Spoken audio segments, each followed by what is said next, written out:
Este programa é livre para todos os públicos. Pelo sinal da Santa Cruz, livrai-nos Deus, nosso Senhor, dos nossos inimigos, em nome do Pai, do Filho e do Espírito Santo. Amém. Amém. Segunda carta de São Paulo aos Coríntios, capítulo 1, versículo do 9 ao 10. 9 e 10. Diz assim a palavra de Deus: experimentamos em nós mesmos a angústia de estarmos condenados à morte. Assim, aprendemos a não confiar em nós mesmos, mas a confiar somente em Deus que ressuscita os mortos. Ele nos livrou e continuará a nos livrar de tão grande perigo de morte. Nele temos firme esperança de que nos livrará ainda em outras ocasiões. Repito, experimentamos em nós mesmos a angústia de estarmos condenados à morte. E assim aprendemos a não confiar em nós mesmos, mas a confiar somente em Deus. Mas a confiar somente em Deus, que ressuscita os mortos. Ele nos livrou e continuará a livrar-nos de um tão grande perigo de morte. Nele temos firme esperança de que nos livrará ainda em outras ocasiões. Para aqueles que acompanham na Bíblia a Ave Maria, leio também nessa tradução. Sentíamos dentro de nós mesmos a sentença de morte, para que aprendêssemos a pôr a nossa confiança não em nós, mas em Deus que ressuscita os mortos. Ele nos livrou e nos livrará de tamanhos perigos de morte. Sim, esperamos que ainda nos livrará. Palavra do Senhor. Graças a Deus. Graças a Deus por esta palavra. Graças a Deus. São Paulo tinha experimentado uma tribulação terrível, presos e condenados à morte. Imagine você preso, sem poder escapar, sem poder ir para lugar nenhum, e sabendo que a sua sentença já foi decretada. Você está ali só aguardando o cumprimento, porque ia morrer e não tinha como escapar. Então ele inclusive diz, se você olhar o versículo anterior, o 8, ele diz: com efeito, irmãos, desejamos que tomeis conhecimento. São Paulo quer que a gente conheça o que ele viveu, o sofrimento que ele passou, para que nós possamos aprender o que ele aprendeu. Inclusive, São João, quando fala sobre os milagres que são narrados na palavra de Deus, na Sagrada Escritura, sobretudo no Evangelho, ele diz que a palavra de Deus nos é dada para que nós creiamos, que estes milagres foram traduzidos em letras, foram transcritos em texto, para que tomemos conhecimento e creiamos. A palavra de Deus, como nós a conhecemos, a Bíblia nos é dada para o quê? Para que eu e você tenhamos fé de que Jesus é o Filho de Deus, nos dado para a nossa salvação. Então, não é um livro romântico, não é um livro de historinhas para nos distrair, que tem uma palavra boa, uma palavra do bem. Não, a Sagrada Escritura é para nos levar à fé que é capaz de salvar. Porque é pela fé na palavra de Deus que nós cremos no Deus da palavra. E é pela fé em Deus que nós tomamos posse da salvação que Ele nos deu gratuitamente, mas é pela fé que nós tomamos posse dela e que ela se realiza na nossa vida. Então São Paulo diz: desejamos que tomeis conhecimento da tribulação que nos sobreveio na Ásia. Fomos oprimidos tão acima de nossas forças que chegamos a perder a esperança de escapar com vida. Foram levados de tal maneira ao limite do sofrimento, de todas as maneiras que você puder imaginar, que você vê o apóstolo da esperança, hein? Aquele que acreditou no Senhor em todas as circunstâncias, inclusive na sua fraqueza, confessar para você e dizer aqui nesta palavra que ele que nunca perdeu a sua esperança em Deus, perdeu a esperança de escapar com vida. Chegamos a perder a esperança de escapar com vida. São Paulo tinha certeza de que a morte viria. E ele diz, experimentamos em nós mesmos a angústia de estarmos condenados à morte. Alguma vez você já ficou esperando um castigo, uma condenação? Alguma vez você fez algo que quem tinha autoridade sobre você descobriu? E você soube que a pessoa descobriu e você ficou esperando a condenação? Já experimentou essa angústia? E olha que nem foi para a sua morte, hein? Que triste quando você, numa situação que você errou, é levado diante de um tribunal, é acusado, e você sabe que você cometeu aquela infração, aquele crime, que você vai ser condenado, e você tem que aguardar a sentença. Gente, para todo ser humano é terrível, terrível a culpa, porque nós fomos feitos para a inocência. Você já viu que por melhor que seja a pessoa, quando você flagra a pessoa no erro, naturalmente ela se desculpa. Nessa hora, sabe, a gente não pode nem levar em consideração certas mentiras, porque não é uma mentira que tem a maldade para prejudicar o outro. É uma mentira que acontece por instinto, por reflexo, para a pessoa se defender. Pega de surpresa, se defende mentindo, né? Mas não tem aquele veneno daquela pessoa maliciosa, mentirosa, que constrói situações para destruir os outros. É uma mentira bem diferente, tá certo? Mas por que a pessoa mente? Não seria mais fácil assumir a verdade? Está todo mundo vendo que ela errou, está todo mundo sabendo que ela fez. Às vezes a pessoa está na maior torcida, assume o seu erro para a gente poder te ajudar. Porque se você não admite, a gente não pode te ajudar. Se você não assume a culpa, a gente não tem como te desculpar. Não é? Como é que você desculpa uma pessoa quando ela assume a culpa? Eu sou culpado, foi eu quem errei. Me perdoa pelo que eu fiz. Está desculpado. Para você desculpar, o outro precisa assumir a culpa. E por que a gente não assume? Se a gente sabe que todo mundo já viu o erro. Porque nós fomos feitos para a inocência. Nós temos uma rejeição profunda ao sentimento de culpa. Inclusive tem gente que afunda no complexo de culpa, que aí já é uma doença, que aí já exige acompanhamento, às vezes tratamento médico, psiquiátrico, sabia? Que a pessoa ela não lida somente com a culpa, ela afunda na culpa. A culpa é um sentimento, gente, natural em nós, é como uma febre da alma. Sabe, ninguém gosta de estar com febre, mas a febre é um aviso do nosso corpo nos dizendo: tem alguma coisa errada com você. Você está com uma infecção, meu filho, acorda.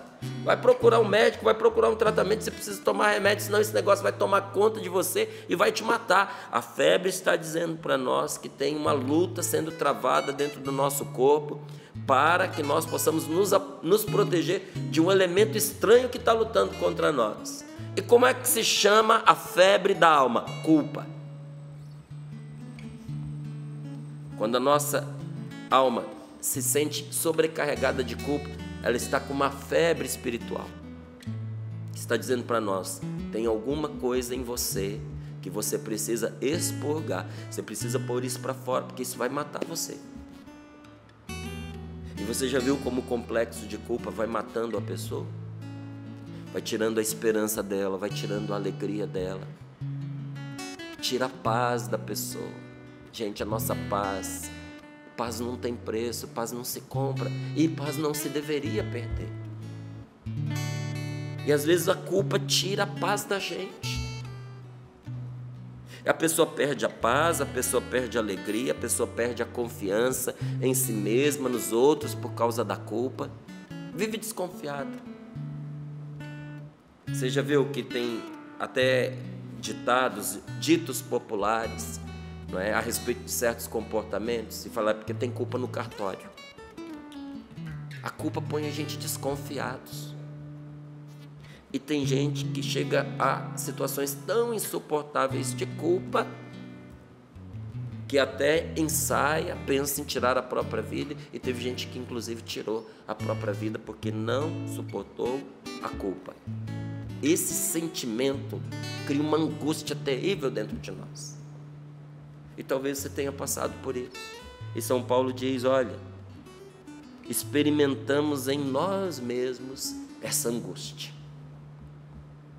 Culpados ou não, a angústia da condenação, a angústia de estarmos condenados à morte.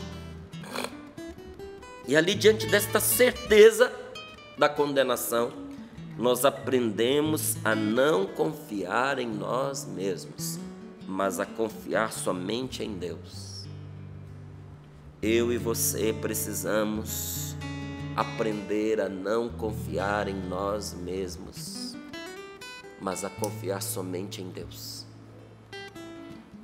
Aprenda a desconfiar de você.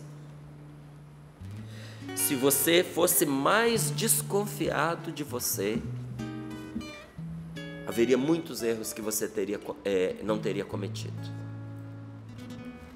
Teria muitos sofrimentos que você teria evitado. Muitos problemas dentro do seu matrimônio que não teriam acontecido.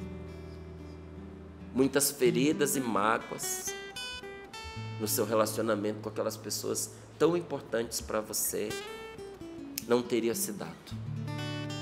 Se você fosse uma pessoa mais desconfiada de você mesmo, você não teria perdido oportunidades tão importantes. Você não teria perdido dinheiro, porque custa ganhar. Dinheiro é ganho com o tempo de vida nosso.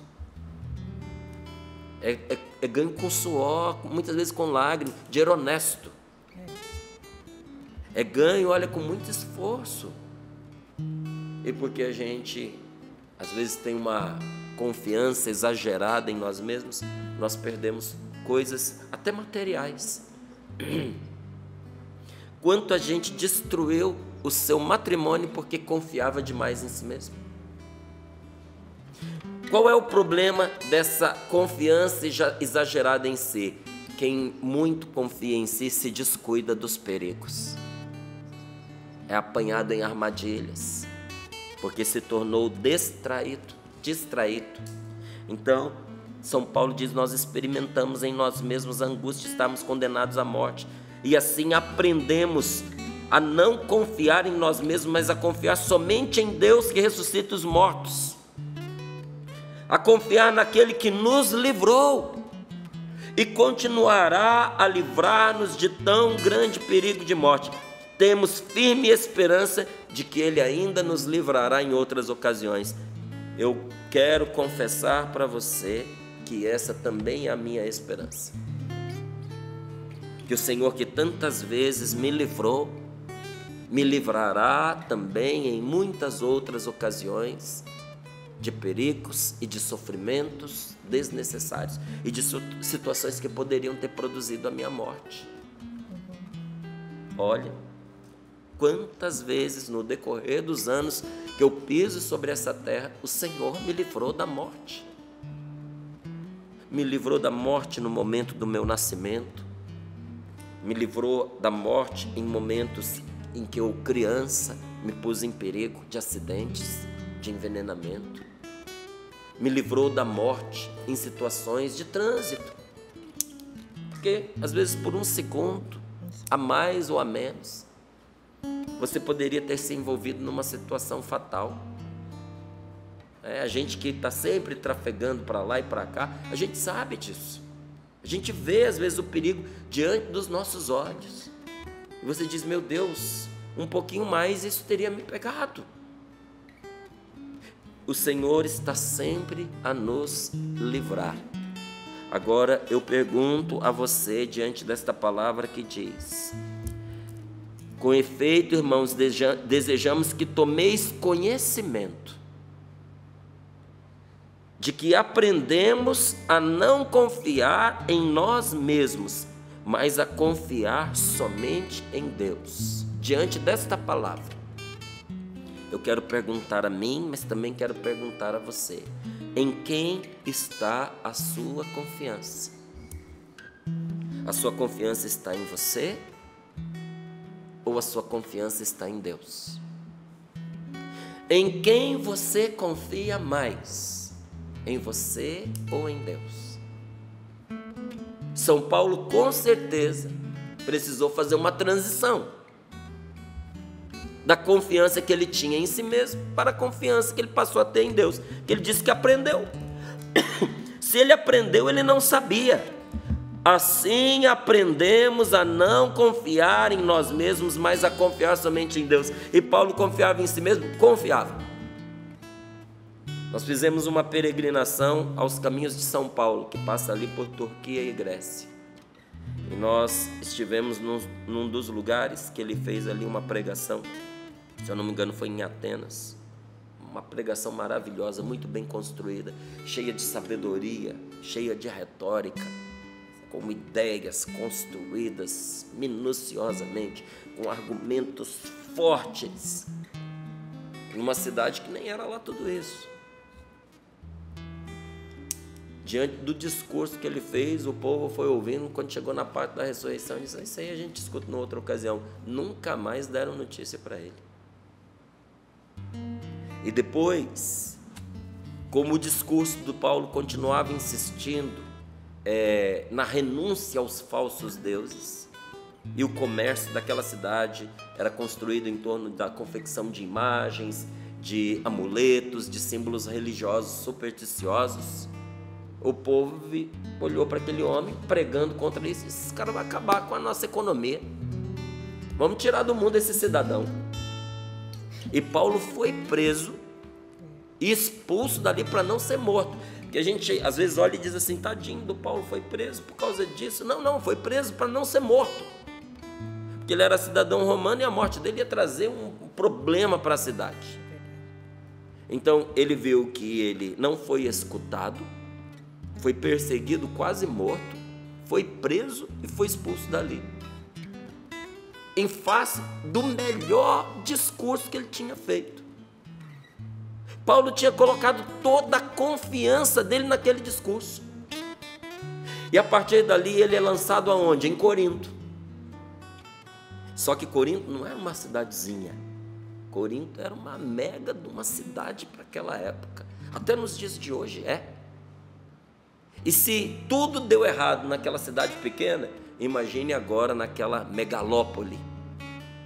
E São Paulo começa dizendo: não cheguei aqui a vós com discursos e com sabedorias humanas, com argumentos, não é com esse tipo de estrutura de discurso que eu cheguei, mas cheguei diante de vocês com temor e com tremor. Olha o que ele diz, esse homem tão autoconfiante, que achava que ia converter aquele povo primeiro, através do seu discurso, agora chegava numa outra cidade, como? Temendo e tremendo, sem se apoiar nos seus discursos e na sua retórica. porque Paulo tinha usado o que havia de melhor e tinha fracassado, tinha falhado. Ele chegou em Corinto como um fracassado, e no fracasso de Paulo, na pobreza de Paulo, Deus pôde agir. E você pega a carta de São Paulo aos Coríntios e veja o que aconteceu nessa cidade. Gente, foi um derramamento do Espírito Santo.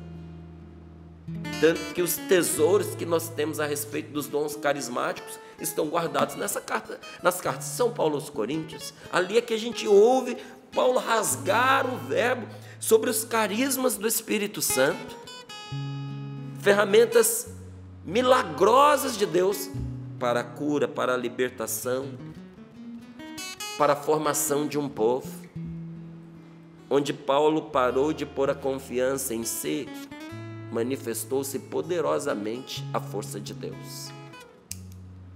Será que o que está faltando para mim ou para você, para que Deus haja poderosamente na nossa vida, é a gente confiar mais em Deus do que em nós mesmos, nos nossos próprios recursos? Às vezes a gente acha que vai seduzir as pessoas à custa de palavra, de argumento, de ideia. Às vezes a mulher acha que vai trazer o marido de volta na força do argumento. Márcio, ele em uma hora vai entender que eu tenho razão. Não vai. Esse discurso cansa. Esse discurso é chato. Esse discurso só faz a pessoa ter mais raiva da gente. Todas as vezes que dentro de um casamento a gente quer ganhar do outro pela razão, a gente perde. E às vezes você pode até provar. Você chama a pessoa para conversar, o homem, a mulher para conversar, você abre na frente dele inúmeras provas de que você está certo, você prova que o outro está errado. Sabe o que acontece? A pessoa fica humilhada e o ressentimento se aprofunda e você ganha a conversa, mas perde o indivíduo. Você ganhou. A pessoa está ali humilhada, calada, ouvindo, às vezes de cabeça baixa, chateada. Quando você terminar a sua conversa, ela levanta, vai embora, não volta mais. Ou talvez levante, saia, não vai embora, porque não pode ainda, mas toma no seu coração a decisão de que em tempo oportuno irá embora e irá deixar você. E isso pode acontecer com um cônjuge, sim, mas pode acontecer também com um filho, com uma filha. Então, quando se trata de ser humano, e quando se trata da salvação de um ser humano, ou da salvação de uma relação, Deus tem que vir primeiro, a gente tem que abrir espaço para a graça de Deus.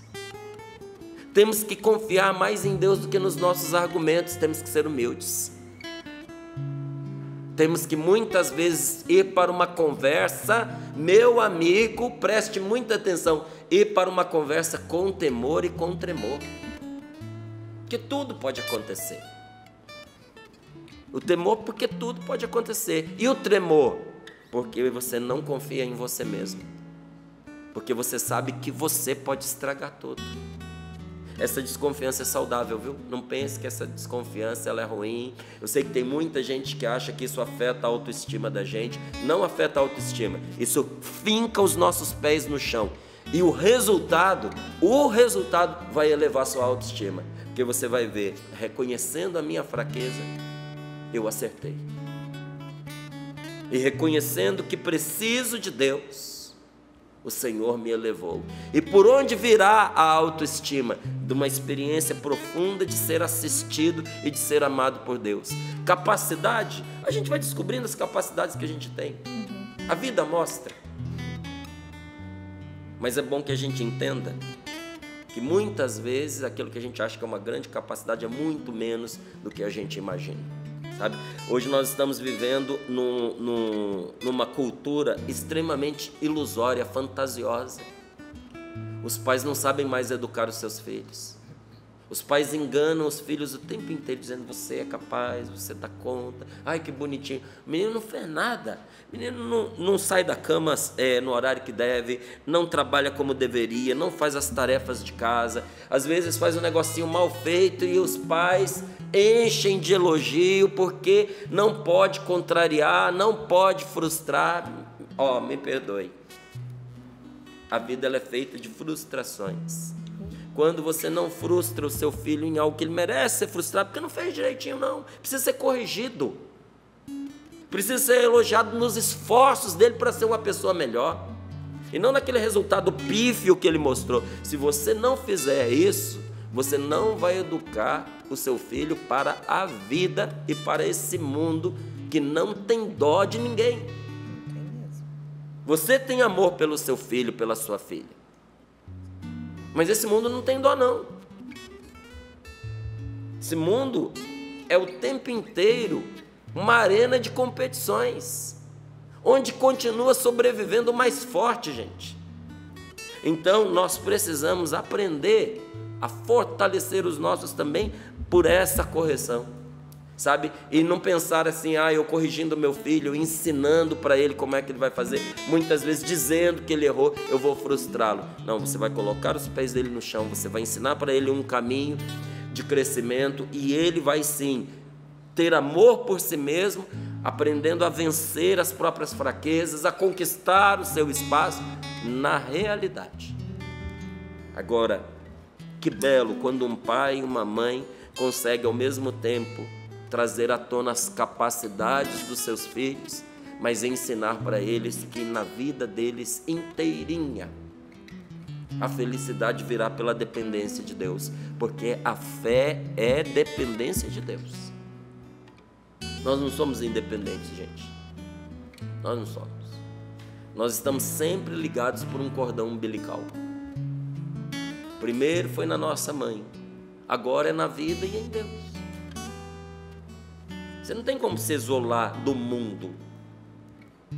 Você não pode dizer: eu não preciso de nada. Você precisa de água, você precisa de sol, você precisa de ar para você respirar. Você é um dependente. E se nós somos dependentes dessas coisas para termos vida física, nós temos que entender que a nossa vida espiritual também é mantida por meio de uma dependência. Nós dependemos de Deus. E se a gente quiser ser feliz, nós precisamos aceitar isso na nossa vida. E se quisermos fazer os nossos felizes, precisamos ensinar isso a eles. Então pergunto mais uma vez: em quem está a sua confiança? Em Deus ou em você? Como é que você descobre se você confia mais em Deus do que em si mesmo ou vice-versa? É fácil. Facinho da gente descobrir, porque muitas vezes nós dizemos, né? Jesus Cristo é o Senhor. Muitas vezes nós dizemos, e é bonito, e eu faço essa oração sempre: a nossa confiança está no nome do Senhor. E como é que a gente responde? Que fez o céu e fez a terra. Eu amo essa oração. E nós dizemos: a nossa confiança está no nome do Senhor, que fez o céu e fez a terra. E outras vezes nós dizemos, diante daquilo que a gente vai enfrentar, né? Com fé em nosso Senhor Jesus Cristo. Você vai? Vou, com fé em nosso Senhor Jesus Cristo. E em outras situações, olhando não para Deus, mas para nós mesmos, até revestidos de uma aparente humildade, a gente diz: quem sou eu? Eu sou um pecador, sou miserável. Quem dera se fosse verdade essas palavras que nós dizemos, é verdade na nossa vida, porque por vezes são só palavras. Porque na prática a coisa se mostra bem diferente. Sem perceber, nós vamos nos enganando, fingindo que confiamos em Deus, sem de verdade confiar em Deus. Mas este é um erro que nós só vemos com clareza, sabe quando? Quando nós caímos em pecado. Você precisa passar pela experiência de cair em pecado para você descobrir se você confia mais em Deus ou mais em você. Porque quando nós caímos em pecado, não é? Se caímos em pecado e de repente percebemos que nós ficamos inquietos, aflitos, desanimados, Se depois da gente ter caído em pecado, nós perdemos a esperança de melhorar, a esperança de vencer, não acontece. Pode ser que aconteça com você, pode ser que aconteça com alguém que você conhece. A pessoa viveu uma experiência de conversão, encontrou Deus, se determinou uma vida correta, uma vida de santidade, e daí se distraiu. Não entendeu que quem está de pé pode cair. E tomou-lhe um daqueles estabacos fenomenais. E aí você vê aquela pessoa com a alma inquieta, aflita, desanimada, sem esperança de melhorar, desacreditada de si mesma, desacreditada de vencer. Isso é um sinal. É um sinal evidente de que a pessoa pôs a confiança não em Deus, mas em si mesma. Tão diferente, gente, de quando a pessoa confia em Deus e peca.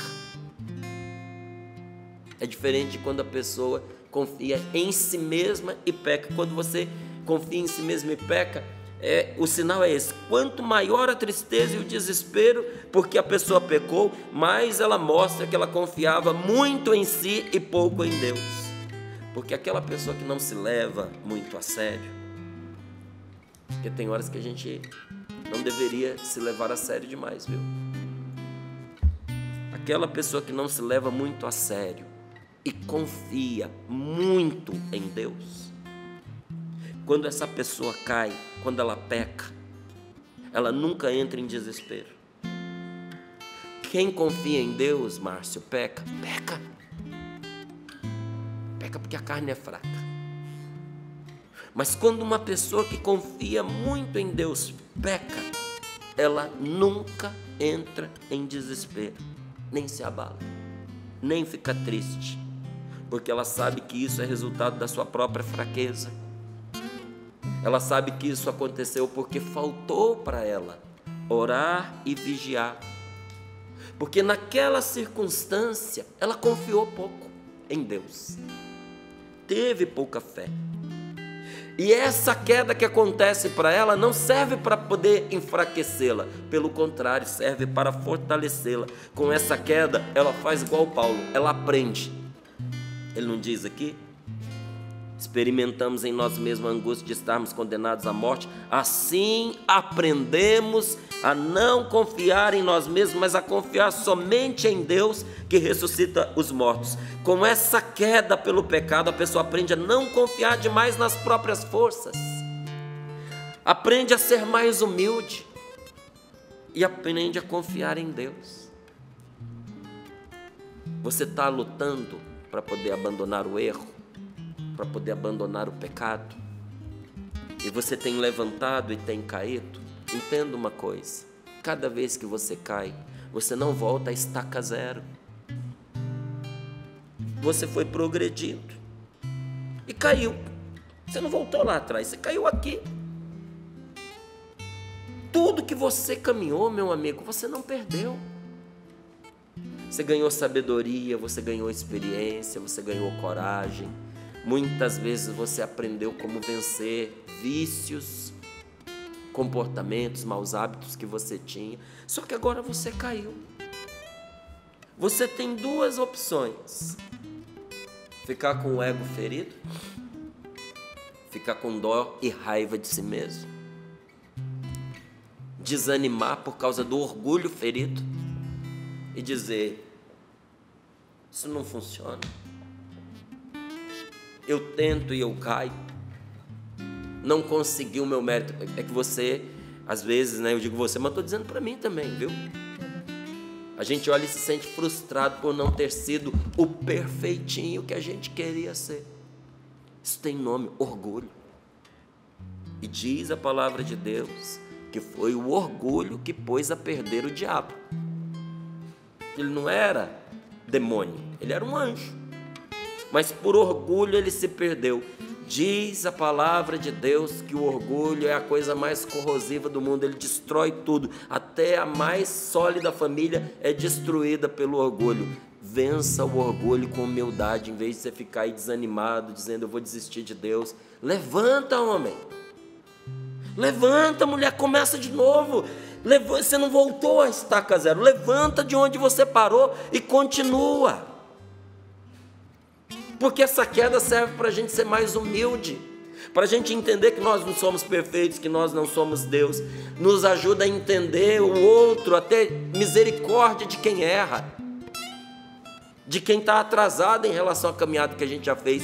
Porque você não começou agora, mas tem gente que está começando agora e que precisa contar com a nossa paciência, com a nossa tolerância, com a nossa misericórdia, com a nossa compaixão. E às vezes é preciso uma queda nossa para a gente lembrar de ter compaixão com quem também está tentando acertar. E uma queda assim ensina a gente a confiar mais em Deus do que em nós mesmos.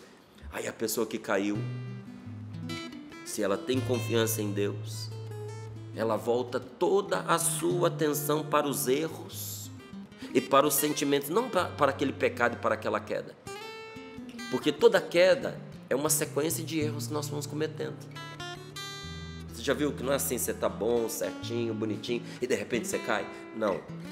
É um apanhado de erros que nós vamos cometendo, mais ou menos disfarçados, os outros não estão vendo, você finge que também não está vendo, que você está pegando um caminho meio errado, aí quando você vê, você cai. Então não estou falando da queda, estou falando desses erros.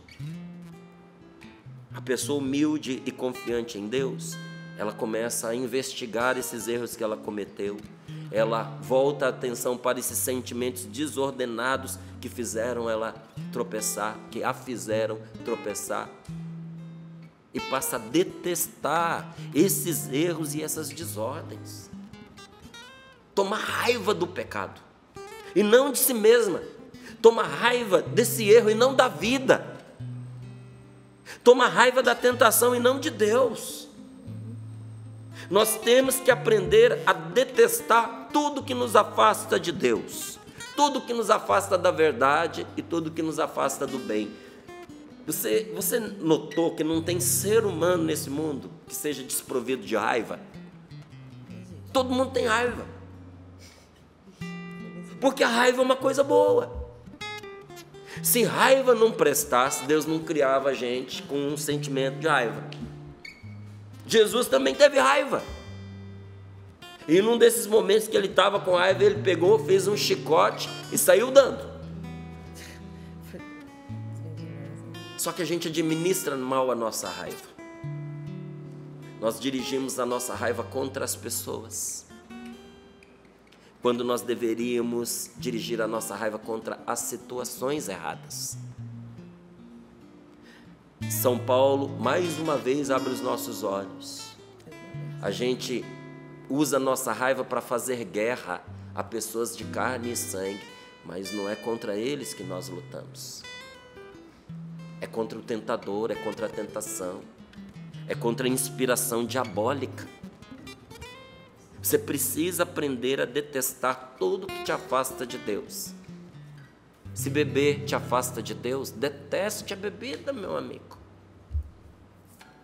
Se certas amizades estão te afastando de Deus, não deteste a pessoa, mas deteste aquela amizade. O que é você detestar aquela amizade? Acabe com aquele relacionamento, rompa. Porque às vezes nós conseguimos transformar um relacionamento e às vezes nós não conseguimos. Tem vezes que para o bem da pessoa e para o nosso bem, a gente precisa dar um passo atrás e a gente precisa se afastar. Entende? É tomar pavor daquele relacionamento como ele está. Se a pessoa muda, aí vamos conversar, aí é diferente, a pessoa mudou. Mas enquanto ela insiste em me arrastar para o erro, não, odeio esse relacionamento, detesto esse relacionamento. O que você faz com o que você detesta? Você joga fora, você despreza, você põe fora da sua vida. Aprenda a detestar tudo o que te afasta da verdade, tudo que te afasta do bem. E então, com o coração compungido, sabe, porque a compulsão do coração é uma dor serena e pacífica, nunca triste. Márcio, dizem que a gente precisa ter tristeza em relação ao pecado. É uma maneira de dizer, mas não é tristeza não, é compunção. O que é compulsão? É uma dor calma, tranquila. e pacífica. A compunção traz paz. A tristeza tira a paz. A tristeza não é de Deus. Só que como é um sentimento parecido, a gente acaba usando o mesmo nome, porque quando você fala compunção, você tem que explicar. Você usa compunção aí na sua casa, falar para o seu filho, estou compungido. Você vai ter que explicar. Se você disser, eu estou triste, você não vai ter que explicar, ele sabe o que é. Entende? Mas a tristeza por a gente ter errado tem nome. É uma dor serena e pacífica, mas nunca triste. Dor do quê? De ter ofendido a Deus. Aí a pessoa retoma o bom caminho, retoma os bons propósitos, ao mesmo tempo em que ela vai travar uma luta, e uma luta violenta, como ela nunca antes travou. Mas não é uma luta contra pessoas, é contra os vícios, é contra os pecados. E com mais garra do que antes, ela parte para esta luta. Eu concluo aqui, dizendo para cada um de nós que estamos hoje aqui no Sorrindo para a Vida, nessa bancada, mas dizendo para mim pessoalmente, de uma maneira especial, e compartilhando com você, a gente deveria prestar muita atenção neste ponto. Sobretudo quem se imagina muito fiel ao Senhor, sabe? Quem pensa ser muito fiel a Deus, deveria prestar bastante atenção nesse ponto. Só que em vez disso, quando a pessoa cai no pecado, ela desanima demais. Daí ela corre para o diretor espiritual, que não é uma coisa ruim, mas corre mais para chorar a decepção que ela teve consigo mesma, a mágoa por se sentir derrotada, do que fazer o que deve. O que ela deveria fazer? Ela deveria buscar esse mesmo diretor especial, especialmente por outro motivo. Confessar para recomeçar, não para poder ficar chorando das pitangas. Confessar para recomeçar. Você precisa de uma orientação do seu diretor espiritual? Ótimo, busque. Mas pare de ficar se lamentando. Você caiu. Você vai lá para quê? Para ele te dizer que você precisa levantar? Você não sabe. Levanta, meu Deus do céu. Mas se o diretor espiritual, que seja um padre, para te confessar e para você poder recomeçar. Por vezes, alguma pessoa bate à minha porta e diz, você poderia ser meu diretor espiritual? Posso ser um amigo, posso ser um conselheiro, mas diretor espiritual não vou ser não, porque eu não sou padre. E tem uma coisa que eu não posso te dar, a absolvição dos seus pecados, que será a sua força para você recomeçar. Então, se você caiu, não desanime, não dê ouvidos ao seu amor próprio ferido, não. Pelo contrário, vá se confessar, para você se lavar dos seus pecados, e corra para a Eucaristia para você se fortalecer contra as recaídas. Márcio, eu tenho muitas recaídas. Eucaristia, irmão. Márcio, eu me sinto muito fraco, eu me levanto e eu tomo propósito e eu caio de novo. Eucaristia, meu amigo, é ali que será o seu remédio e a sua força para você não recair. Com a graça de Deus você vai dar conta, mas você precisa hoje se levantar.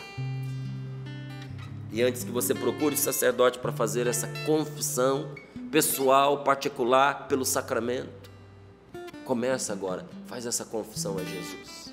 E com humildade diga, Senhor, eu errei, porque confiei demais em mim mesmo e pouco em Ti. Agora eu estou invertendo. A minha confiança é em Ti, Senhor, e a minha desconfiança é de mim mesmo. Responda você agora em oração. Em quem você confia mais? Em quem está a sua confiança? Em Deus ou em você?